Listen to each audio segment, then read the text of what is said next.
അല്ലെങ്കിൽ പോലീസ് സ്റ്റേഷനിൽ ഈ പറയുന്ന ഏതെങ്കിലും ഒരു കുറ്റകൃത്യത്തിൽ ഇരയാക്കപ്പെട്ട് ചെല്ലുകയൊക്കെ ചെല്ലുമ്പോൾ മനുഷ്യത്വരഹിതമായിട്ട് അല്ലെങ്കിൽ മനുഷ്യാവകാശത്തെ ലംഘിക്കുന്ന തരത്തിലുള്ള സ്വാഭാവികമായിട്ടും ഇത്തരത്തിൽ പോലീസിൽ നിന്നും പീഡനം ഉണ്ടാവുക അല്ലെങ്കിൽ ഈ പറയുന്ന പോലീസിൽ നിന്നും ഏതെങ്കിലും തരത്തിലുള്ള അതിക്രമം ഉണ്ടാവുക എന്ന സാഹചര്യം ഉണ്ടായാൽ അപ്പോൾ ഇങ്ങനെ പോലീസിന്റെ ഈ ഒരു അതിക്രമങ്ങൾ അല്ലെങ്കിൽ അവരുടെ മോശമായ പെരുമാറ്റം കൂടുതലും പുറത്തു വരുന്നത് സോഷ്യൽ മീഡിയ വഴിയാണ്. ഇപ്പോൾ വീഡിയോകളിലൂടെയും മറ്റുമൊക്കെ. എന്നാൽ ഇങ്ങനെ വീഡിയോ ഷൂട്ട് ചെയ്യുന്നതിനൊക്കെ പോലീസ്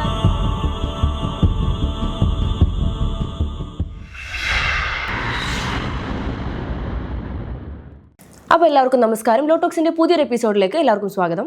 അപ്പോൾ ഇന്ന് നമ്മൾ സംസാരിക്കാൻ പോകുന്നത് പലപ്പോഴും പോലീസ് ഉദ്യോഗസ്ഥരുടെ ഭാഗത്തു നിന്ന് മോശമായ അനുഭവം ഉണ്ടായിരുന്നത് സമൂഹ മാധ്യമങ്ങളിൽ നമ്മൾ ഒരുപാട് വീഡിയോകൾ കാണാറുണ്ട്. അപ്പോൾ എന്നാൽ ഇങ്ങനെയുള്ള പരാതികൾ നമ്മൾ ഇനി പോലീസിന് ശേഷം മറ്റാരോടാണ് പരാതി നൽകുക എന്നൊരു സംശയം എല്ലാവരുടെ ഉള്ളിലുള്ളതാണ്. അപ്പോൾ ഇതിനെക്കുറിച്ച് നമ്മളോട് കൂടുതൽ സംസാരിക്കാൻ എത്തിയിരിക്കുന്നത് ഹൈക്കോടതി അഭിഭാഷകനായ അഡ്വക്കേറ്റ് വിഷ്ണു വിജയനാണ്. നമസ്കാരം സർ. നമസ്കാരം. ഓക്കെ, അപ്പോൾ പ്രതികളെ പിടിക്കേണ്ടവർ തന്നെ നമ്മളോട് മോശമായി അല്ലെങ്കിൽ അവർ തന്നെ പ്രതിസ്ഥാനത്തേക്ക് വരുന്ന ഒരു അവസ്ഥ ഉണ്ടാവാറുണ്ട്. അതെന്തുകൊണ്ടായിരിക്കും അങ്ങനെ? പലപ്പോഴും നമ്മളെ സംബന്ധിച്ചിടത്തോളം, നമ്മുടെ നാട്ടിലെ പൗരന്മാരെ സംബന്ധിച്ചിടത്തോളം അവർക്കൊരു നീതി എന്ന് പറയുന്നത് അല്ലെങ്കിൽ ഒരു പരാതി, ഒരു പ്രശ്നവുമായി ബന്ധപ്പെട്ട് പരാതി കൊടുക്കാനുള്ള ഇടമെന്ന് പറയുന്നത് പോലീസ് സ്റ്റേഷനാണ്. അപ്പോൾ പോലീസ് സ്റ്റേഷനിലേക്ക് ചെല്ലുമ്പോൾ പലപ്പോഴും നമ്മുടെ പോലീസ് ഉദ്യോഗസ്ഥരെ സംബന്ധിച്ചിടത്തോളം രണ്ട് തരത്തിലുള്ള ആളുകളുണ്ട്. സ്വാഭാവികമായിട്ടും നല്ല രീതിയിൽ ഈ പറയുന്ന നമ്മുടെ പല പോലീസ് സ്റ്റേഷനിൽ ഇപ്പോൾ ജനമൈത്രി പോലീസ് സ്റ്റേഷനുകളാണ്. അവിടെ ഈ പറയുന്ന പരാതിക്കാരോട് മാന്യമായിട്ട് ഇടപെടുന്ന പോലീസ് സ്റ്റേഷനുകളുണ്ട്. അവരുടെ പരാതി വായിച്ച് നോക്കി അതിൻ്റെ മെറിറ്റ് അടിസ്ഥാനത്തിൽ ആ പരാതിയിൽ കണ്ടന്റ് എന്ന് നോക്കിയ ശേഷം വേണ്ട നീതി ഉറപ്പുവരുത്തേണ്ടുള്ള ബാധ്യതയുണ്ട്. ആ ബാധ്യത പലപ്പോഴും പോലീസ് ഉദ്യോഗസ്ഥർ ചെയ്യാറുമുണ്ട്. എന്നാൽ നമ്മുടെ നാട്ടിൽ ഇപ്പോഴും പ്രാകൃതമായ രീതിയിൽ ഈ പറയുന്ന ചില ആളുകൾ പോലീസിൽ പ്രവർത്തിക്കുന്നുണ്ട്. അപ്പോൾ പലപ്പോഴും അവരെ സംബന്ധിച്ചിടത്തോളം നമ്മൾ ഈ പറയുന്ന ഒരു പരാതിയുമായി ചെല്ലുക അല്ലെങ്കിൽ പോലീസ് സ്റ്റേഷനിൽ ഈ പറയുന്ന ഏതെങ്കിലും ഒരു കുറ്റകൃത്യത്തിൽ ഇരയാക്കപ്പെട്ട് ചെല്ലുകയൊക്കെ ചെല്ലുമ്പോൾ മനുഷ്യത്വരഹിതമായിട്ട് അല്ലെങ്കിൽ മനുഷ്യാവകാശത്തെ ലംഘിക്കുന്ന തരത്തിലുള്ള പ്രവർത്തനങ്ങൾ അവരുടെ ഭാഗത്തുനിന്ന് ഉണ്ടാകുന്നു. പലപ്പോഴും അവർ ക്രൂരമായിട്ട് നമ്മുടെ നാട്ടിൽ എന്നും പ്രാകൃതമായിട്ടുള്ള ലോക്കപ്പ് മർദ്ദനങ്ങൾ, അതോടൊപ്പം തന്നെ പരാതിക്കാരെ അസഭ്യം പറയുന്നു, പരാതിക്കാരെ ഹറാസ് ചെയ്യപ്പെടുന്നു, അല്ലെങ്കിൽ ഈ പറയുന്ന പോലീസ് സ്റ്റേഷനിൽ എത്തപ്പെടുന്ന ആളുകൾക്ക് നീതി ഉറപ്പുവരുത്തേണ്ട ബാധ്യതയുള്ള പോലീസ് ഉദ്യോഗസ്ഥരിൽ നിന്നും ചില മോശം പ്രവണതകൾ പലപ്പോഴും ഉയർന്നു വരുന്നുണ്ട്. അപ്പോൾ അവരെ സംബന്ധിച്ചിടത്തോളം അത് നമുക്കുണ്ടാകുന്ന വളരെ ഒരു മാനസിക ആഘാതം വളരെ വലുതാണ്. കാരണം നമ്മളൊരു നീതിക്ക് വേണ്ടി മുട്ടുന്ന ഒരു വാതിലാണ് ഒരു പോലീസ് സ്റ്റേഷൻ എന്ന് പറയുന്നത്. അപ്പോൾ ആ പോലീസ് സ്റ്റേഷനിൽ നിന്ന് പരാതിക്കാരെ പലപ്പോഴും ഹറാസ് ചെയ്ത് ഇറക്കി വിടുക, അല്ലെങ്കിൽ നിന്റെ പരാതിയിൽ ഇവിടെ കേസെടുക്കില്ല എന്ന് പറയുക, അങ്ങനെയുള്ള നിരവധിയായിട്ടുള്ള പ്രശ്നങ്ങൾ ഉണ്ടാവാറുണ്ട്. അപ്പോൾ സ്വാഭാവികമായിട്ടും ഇതിന് പരിഹാരം എന്ന് പറയുന്നത് നമ്മുടെ നിയമത്തിൽ തന്നെ അനുശാസിക്കുന്നുണ്ട്. അപ്പോൾ സ്വാഭാവികമായിട്ടും ഇത്തരത്തിൽ പോലീസിൽ നിന്നും പീഡനം ഉണ്ടാവുക അല്ലെങ്കിൽ ഈ പറയുന്ന പോലീസിൽ നിന്നും ഏതെങ്കിലും തരത്തിലുള്ള അതിക്രമം ഉണ്ടാവുക എന്ന സാഹചര്യം ഉണ്ടായാൽ സ്വാഭാവികമായിട്ടും ഒരു പൗരനെ സംബന്ധിച്ചിടത്തോളം നമ്മുടെ നാട്ടിൽ നിയമപ്രകാരം ചെയ്യാൻ സാധിക്കുമെന്നാൽ ഒന്നാമതായി ചെയ്യാൻ സാധിക്കുന്നത് പോലീസ് കംപ്ലൈൻറ്റ് അതോറിറ്റിയിൽ പരാതി രേഖപ്പെടുത്താം, രജിസ്റ്റർ ചെയ്യാൻ സാധിക്കും. അത് ജില്ലാതലത്തിലും സംസ്ഥാന തലത്തിലും പോലീസ് ഈ പറയുന്ന കംപ്ലൈൻറ്റ് അതോറിറ്റി പ്രവർത്തിക്കുന്നുണ്ട്. മനുഷ്യാവകാശ കമ്മീഷനെ സാധിക്കും, സമീപിക്കാൻ സാധിക്കും. അതോടൊപ്പം തന്നെയാണ് നമ്മുടെ ഈ പറയുന്ന മുഖ്യമന്ത്രിയുടെ അടുക്കലേക്കും DGP ഉന്നത ഉദ്യോഗസ്ഥരുടെ അടുക്കലേക്കും ഈ പരാതിയുമായിട്ട് നമുക്ക് സാധിക്കും, മുമ്പോട്ട് പോകാൻ സാധിക്കും. അതിനെല്ലാം ഉപരിയായിട്ട് സാധിക്കും, കോടതികളെ നേരിട്ട് സാധിക്കും. ഈ പറയുന്ന പോലീസിൽ നിന്നൊരു അതിക്രമം ഉണ്ടാക്കി കഴിഞ്ഞാൽ പോലീസ് ഹറാസ്മെന്റിന് സാധിക്കും. ഹൈക്കോടതിയിൽ റിട്ട് ഉൾപ്പെടെയായിട്ട് പറ്റും, നമുക്ക് മുന്നോട്ട് പോകാൻ സാധിക്കും. അങ്ങനെ നിയമപരമായിട്ട് പോലീസിൽ നിന്ന് ഏതെങ്കിലും തരത്തിലുള്ള ആഘാതമോ അല്ലെങ്കിൽ പീഡനമോ ഹറാസ്മെന്റോ അല്ലെങ്കിൽ ഈ പറയുന്ന മർദ്ദനങ്ങളോ ഏറ്റുകഴിഞ്ഞാൽ ഏതൊരു പൗരനും സാധിക്കും, നിയമപരമായ സംരക്ഷണം നിയമം ഉറപ്പുവരുത്തുന്നുണ്ട്. അപ്പോൾ ഇങ്ങനെ പരാതിയുമായി, അതായത് പോലീസുകാർക്കെതിരെ ഒരു പരാതിയുമായി മുന്നോട്ട് പോകുമ്പോൾ അതിന്റെ പിന്നിൽ ഒരുപാട് നൂലാമാലകൾ ഉണ്ടായില്ലേ?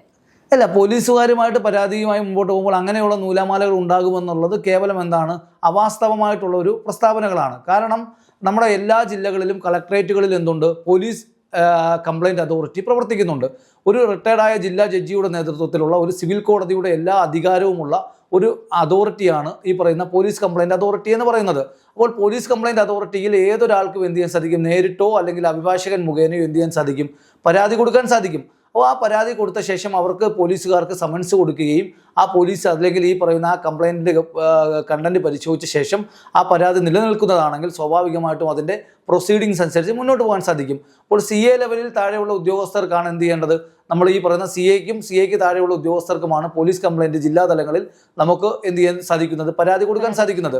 അല്ലെങ്കിൽ SP ലെവലിലുള്ള ഉദ്യോഗസ്ഥരാണ് കൊടുക്കുന്നതെങ്കിൽ അവർക്കെതിരായിട്ട് സംസ്ഥാന പോലീസ് സെൽ അതോറിറ്റിയിലാണ് ചെയ്യേണ്ടത്, പരാതി നേരിട്ട് കൊടുക്കേണ്ടത്. അപ്പോൾ അത് തിരുവനന്തപുരത്താണ് അതിൻ്റെ ആസ്ഥാനം എന്ന് പറയുന്നത്. അവിടെയും നേരിട്ട് എന്ത് ചെയ്യാൻ സാധിക്കും, പരാതി കൊടുക്കാൻ സാധിക്കും.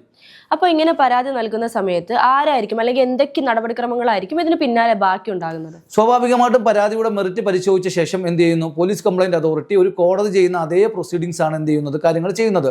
സമൻസ് അയക്കുകയും അവരിൽ നിന്നും അവരുടെ കാര്യങ്ങൾ, അവരുടെ വാദം എന്ത് അടിസ്ഥാനത്തിലാണ് ഇത്തരത്തിൽ ഈ ഇരയാക്കപ്പെടുന്ന ആളിന് പോലീസ് മർദ്ദനമോ അല്ലെങ്കിൽ ഹരാസ്മെന്റോ അല്ലെങ്കിൽ പോലീസിൽ നിന്നുമുള്ള അട്രോസിറ്റി ഉണ്ടായിട്ടുള്ളത്, ആ അട്രോസിറ്റിക്കെതിരായിട്ടുള്ള നിയമപരമായിട്ടുള്ള നടപടികൾ എന്ത് ചെയ്യാൻ സാധിക്കും, പോലീസ് കംപ്ലൈൻറ്റ് അതോറിറ്റി സ്വീകരിക്കാറുണ്ട്.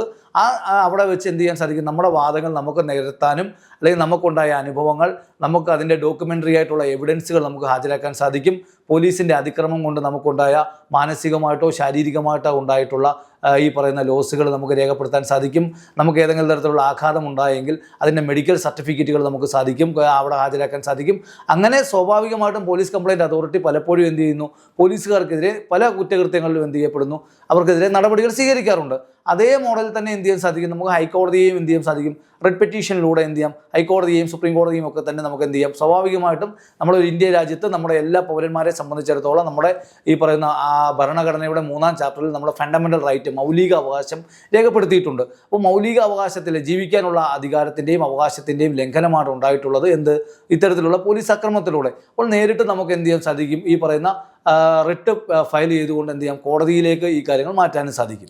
അപ്പോൾ ഇങ്ങനെ പോലീസിന്റെ ഈ ഒരു അതിക്രമങ്ങൾ അല്ലെങ്കിൽ അവരുടെ മോശമായ പെരുമാറ്റം കൂടുതലും പുറത്തു വരുന്നത് സോഷ്യൽ മീഡിയ വഴിയാണ്, ഇപ്പോൾ വീഡിയോകളിലൂടെയും മറ്റുമൊക്കെ. എന്നാൽ ഇങ്ങനെ വീഡിയോ ഷൂട്ട് ചെയ്യുന്നതിനൊക്കെ പോലീസുകാർ എപ്പോഴും എതിരാണ് നിൽക്കുന്നത്. അങ്ങനെ വീഡിയോ എടുക്കുന്നതിൽ എന്തെങ്കിലും നിയമപരമായ തെറ്റുണ്ടോ? യാതൊരു തരത്തിലും. അതായത് പോലീസിന്റെ വീഡിയോ എടുക്കുന്നതിനോ അല്ലെങ്കിൽ ഈ പറയുന്ന KP ആക്ട് ആയാലും പുതിയ BNS നിയമപ്രകാരമായാലും അല്ലെങ്കിൽ നമ്മുടെ ഈ പറയുന്ന പഴയ നിയമങ്ങളിലും ഒക്കെ തന്നെ അറിയാനുള്ള അവകാശം എന്ന് പറയുന്നത് പൗരന്റെ മൗലിക അവകാശമാണ്. അപ്പോൾ സ്വാഭാവികമായിട്ടും പോലീസിനല്ല ആര് നിയമവിരുദ്ധമായിട്ടുള്ളൊരു കാര്യം ചെയ്താലും അറിയാനും അതിനെ എന്ത് ചെയ്യാൻ സാധിക്കാനും അല്ലെങ്കിൽ ഈ പറയുന്ന സമൂഹത്തിലേക്ക് എത്തിക്കുക എന്നുള്ളത് നമ്മുടെ റൈറ്റാണ്. അപ്പോൾ അതനുസരിച്ച് ചെയ്യുന്നതിന് യാതൊന്നും ചെയ്യാൻ സാധിക്കുകയില്ല. പലപ്പോഴും നമ്മൾ പല സിനിമകളിൽ ഇപ്പോൾ ആക്ഷൻ ഹീറോ ബിജുവിനെയൊക്കെ പോലെ പല പോലീസുകാരും ഇതൊന്നും അറിയാതെ തങ്ങളാണ് എന്ത് ചെയ്യുന്നത്, കോടതിയും തങ്ങളാണ് അതോറിറ്റിയും തങ്ങളാണ്, എല്ലാം തങ്ങളാണെന്നുള്ള ഭാവേന ഇത്തരത്തിൽ ഈ പറയുന്ന ഈ തങ്ങളുടെ പോലീസ് സ്റ്റേഷനിലേക്ക് വരുന്ന നിരപരാധികളായിട്ടുള്ള ആളുകളെ എന്ത് ചെയ്യാൻ സാധിക്കുന്നുണ്ട്, പലപ്പോഴും മർദ്ദിക്കുക അല്ലെങ്കിൽ അവരെ എന്ത് ചെയ്യുന്നു, ഹരാസ്മെൻറ്റിന് ഏർപ്പെടുക അല്ലെങ്കിൽ അവരെ എന്ത് ചെയ്യുന്നു, വലിയ രീതിയിൽ എന്ത് ചെയ്യുക, ഈ പറയുന്ന രീതിയിലുള്ള അവർക്കെതിരെ ഈ പീഡനങ്ങളൊക്കെ തന്നെ നടത്തുക എന്നുള്ളത് പലപ്പോഴും കേട്ടുവരുന്നുണ്ട്. അപ്പോൾ അങ്ങനെയൊക്കെ ഉള്ള ആളുകൾക്കെതിരെ ശക്തമായിട്ട് തന്നെ എന്ത് ചെയ്യണം, ഈ ഇരയാക്കപ്പെടുന്നവർ നിൽക്കണം. സ്വാഭാവികമായിട്ടും ഇരയാക്കപ്പെടുന്നവർക്ക് മാത്രമേ ഇത് എന്ത് ചെയ്യാൻ സാധിക്കുകയുള്ളൂ, ഇത് പുറമേ കൊണ്ടുവരാൻ സാധിക്കുകയുള്ളൂ. അവർക്ക് മാത്രമേ നിയമപരമായിട്ടുള്ള എന്ത് ചെയ്യാൻ സാധിക്കുകയുള്ളൂ, അവർക്കെതിരായിട്ട് നിയമ നടപടികൾ സ്വീകരിക്കാൻ സാധിക്കുകയുള്ളൂ. അപ്പോൾ അത്തരം കാര്യങ്ങൾ ചെയ്യാൻ അവർ എന്ത് ചെയ്യണം, തയ്യാറാവണമെന്നുള്ളതാണ് എൻ്റെ അഭിപ്രായം. ഇങ്ങനെ ശരിക്കും ഇനി സാധാരണക്കാർക്കാണ് ഇതുപോലുള്ള അക്രമങ്ങൾ ഉണ്ടാവണമെങ്കിൽ അവർ അതിനെതിരെ പ്രതികരിക്കാനോ അല്ലെങ്കിൽ കേസ് കൊടുക്കാനൊക്കെ മടിച്ചു നിൽക്കും. കാര്യം വേറൊന്നുമല്ല, പ്രതികാര നടപടികൾ ഉണ്ടാകുമോ എന്നുള്ള ആ ഒരു ഭയമാണ്. അങ്ങനെ ചെയ്യാൻ സാധിക്കുമോ? തീർച്ചയായിട്ടും അങ്ങനെ ഒരു പ്രശ്നവുമില്ല. പോലീസ് കംപ്ലൈൻറ്റ് അതോറിറ്റിയിലോ അല്ലെങ്കിൽ ഞാൻ ഈ പറഞ്ഞ ഏതെങ്കിലും അതോറിറ്റികളിലോ പരാതി കൊടുത്തത് കൊണ്ട് എൻ്റെ പേരിൽ എന്ത് ചെയ്യാൻ സാധിക്കുകയില്ല, ഒരു തരത്തിലും എന്ത് ചെയ്യത്തില്ല, പോലീസിൽ നിന്ന് വീണ്ടും ഒരു അട്രോസിറ്റി ഉണ്ടാകുമെന്ന് ആരും ഭയപ്പെടേണ്ട ആവശ്യകതയില്ല. തീർച്ചയായിട്ടും നമ്മളെ സംബന്ധിച്ചിടത്തോളം നമ്മുടെ നാട്ടിൽ ഇന്ന് എല്ലാം സുതാര്യമാണ്, ആർക്കും എന്ത് ചെയ്യാൻ കഴിയത്തില്ല.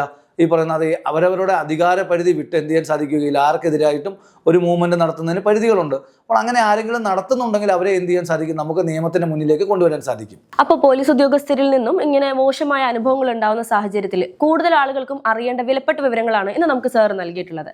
Thank you sir. Thank you.